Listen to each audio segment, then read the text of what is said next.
तो चलिए, आज के इस एक्सप्लेनर में हम 2300 साल पुराने एक ऐसे इतिहास के पन्नों को पलटते हैं जिसका एक खास प्रतीक हम हर रोज देखते हैं। आइए सारनाथ के इस मशहूर सिंह चतुर्मुख स्तंभ शीर्ष पर नजर डालते हैं। हम इसे अपनी करेंसी यानी सिक्कों और नोटों पर रोज देखते हैं, है ना?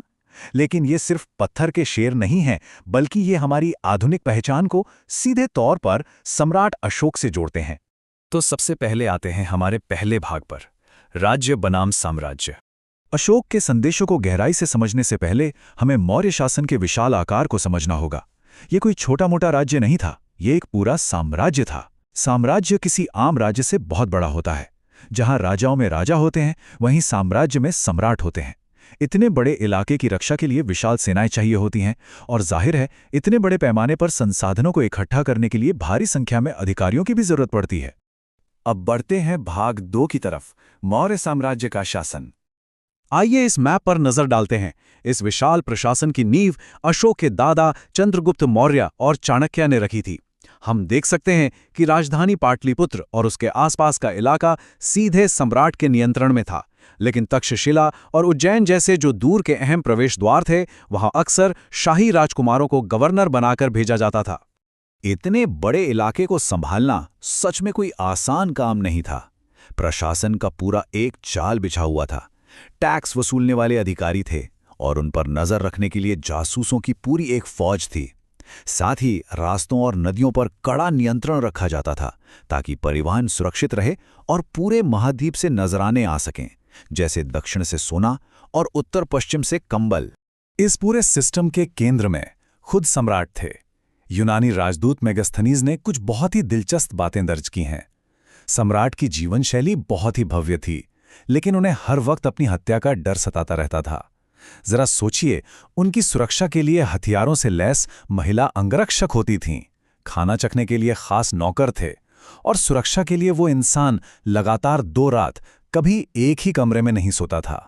अब आता है कहानी का सबसे बड़ा टर्निंग पॉइंट, भाग 3, कलिंग युद्ध। सम्राट बनने के 8 साल बाद अशोक ने कलिंग यानी आज के उड़ीसा पर हमला किया, और इस विजय की मानवीय कीमत सच में रोंगटे खड़े कर देने वाली थी। ये सिर्फ आंकड़े नहीं हैं। लगभग 1 लाख लोग मारे गए और 1.5 लाख बंदी बनाए गए। इनमें सिर्फ सैनिक ही नहीं, बल्कि आम किसान, व्यापारी और भिक्षु भी शामिल थे। इतने बड़े खून खराबे ने अशोक को अंदर तक झकझोर दिया। उनका एक कथन देखिए, जहां वो कहते हैं कि स्वतंत्र देश को जीतने पर लाखों लोग मरते हैं, और इस बात का उन्हें गहरा दुख है। पूरे विश्व इतिहास में अशोक इकलौते ऐसे राजा हैं जिन्होंने इतनी बड़ी जीत हासिल करने के ठीक बाद गहरे पछताव के कारण हमेशा के लिए युद्ध का रास्ता ही छोड़ दिया। और यहीं से शुरुआत होती है भाग 4 की, धम्म का मार्ग। कलिंग के बाद अपने साम्राज्य और अपनी आत्मा दोनों को उस गहरे सदमे से उबारने के लिए अशोक ने एक बिल्कुल नया तरीका अपनाया। उन्होंने बल प्रयोग की जगह धम्म का रास्ता चुना। अब ये धम्म क्या है?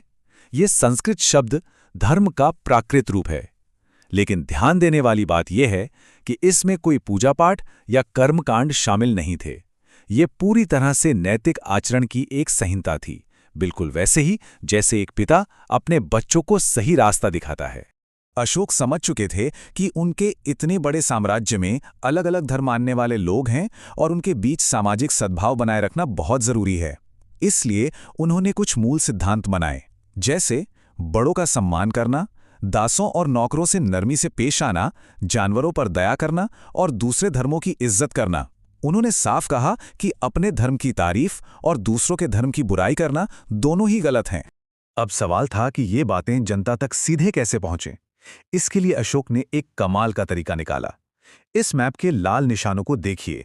ये वो जगह हैं जहां अशोक ने विशाल चट्टानों और स्तंभों पर अपने संदेश उकेरे।